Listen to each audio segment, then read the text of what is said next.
Recently, there has been an increasing demand for the Linux desktop. A lot of people are switching away from the vibe-coded mess that is Windows and Apple's closed-down macOS operating system. The first question everyone asks is what distro should I go for? And most information online is very outdated and just plain wrong. The whole AI situation is not making this any better, but that is a topic for another video. Since the Linux space is changing rapidly, I will not tell you to blindly use this or that distro, although I will make some recommendations. Instead, I will teach you how I would make this decision, so that you are able to choose whatever fits you best whenever you watch this video. As the well-known Chinese proverb says, give a man a fish and you feed him for a day, but teach the man how to fish and you feed him for a lifetime. First off, it is about time we clear the biggest misconception. The user interface you see in one distro can be perfectly replicated within another distro.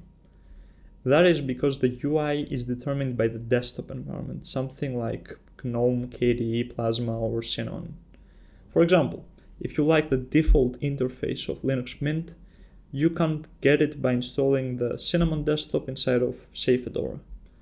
You can even install all desktop environments in one distro to try them out, although that will take quite a bit of storage. Actually, before we move on, I am curious, and I've never asked this before on the channel. What is your personal favorite desktop environment? Is it KDE Plasma, GNOME, Cinnamon, or something else entirely? Let me know in the comments below. So, let's start with what not to do. The jokes are all funny, but for the love of God, don't use any obscure or small distributions, unless you know exactly what you're doing. Generally, the way distros are laid out is like this. There are the big distros, and there are infinitely many derivatives. The big distros are the ones to maintain the package managers and most of the repositories, while the derivatives are kinda like forks, at least in simplified terms. My personal recommendation is to avoid the derivatives if possible, yet again, unless you have a very specific reason to choose them. This rules out weird distros like Omarchy and Garuda, which for whatever reason even ended up on an LTT video. The work done by the big distros is huge.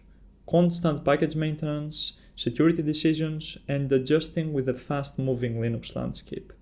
Since servers tend to use distros, the same work done to keep the whole internet running transfers to your desktop computer.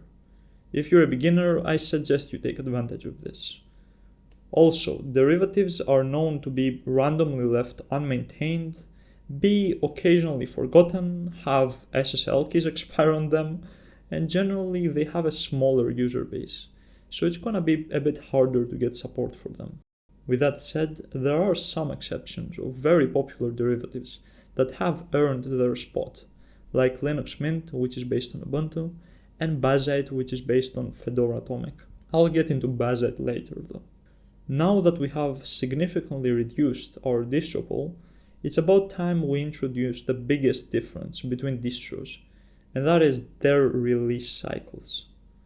That sounds scary, but it's insanely simple.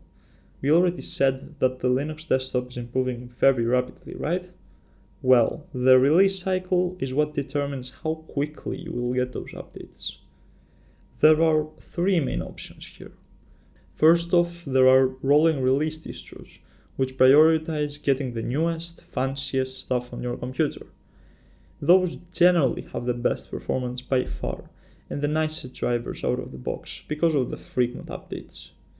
Hence, they are frequently used for gaming, with Valve's SteamOS being an Arch Linux fork. However, the big downside here is that they can be unstable. Some big names here are Arch Linux, OpenSUSE, and Fedora, although its release cycle is a bit of a mix. Fedora isn't technically rolling release, but its updates are much more aggressively pushed than traditional fixed release distros. Then there's stable or fixed release distros, which prioritize stability above all. Their drivers and packages in general are held behind to older versions, just so new bugs or security issues can be avoided. These are absolutely great for things like office work, web browsing, or getting most stuff done. They are not that good for gaming though, as they ship older Mesa versions, and may present issues with newer hardware. It's not that they won't run your games, they absolutely will, they're just not the best tool for the job in theory.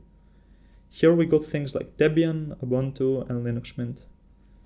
Lastly, we got immutable distros, which are suddenly gaining a lot of popularity and ground. They are complicated to explain and could easily be their own video, but they basically lock down certain aspects of the system unless you explicitly access those aspects.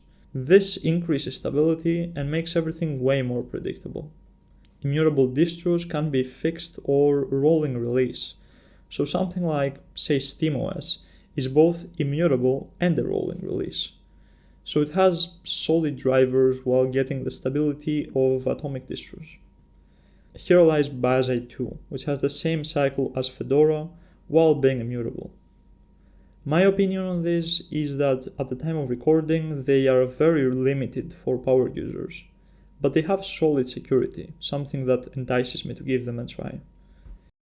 That was a lot, but I tried to be thorough while keeping it simple. This release cycle difference affects what we call package management, which is the most important thing distros do. Things like software availability fall under the exact same category, which is judging how extensive its distro's official repositories are. However, that has been less relevant with things like Flatpak and the app images being usable across the whole Linux space.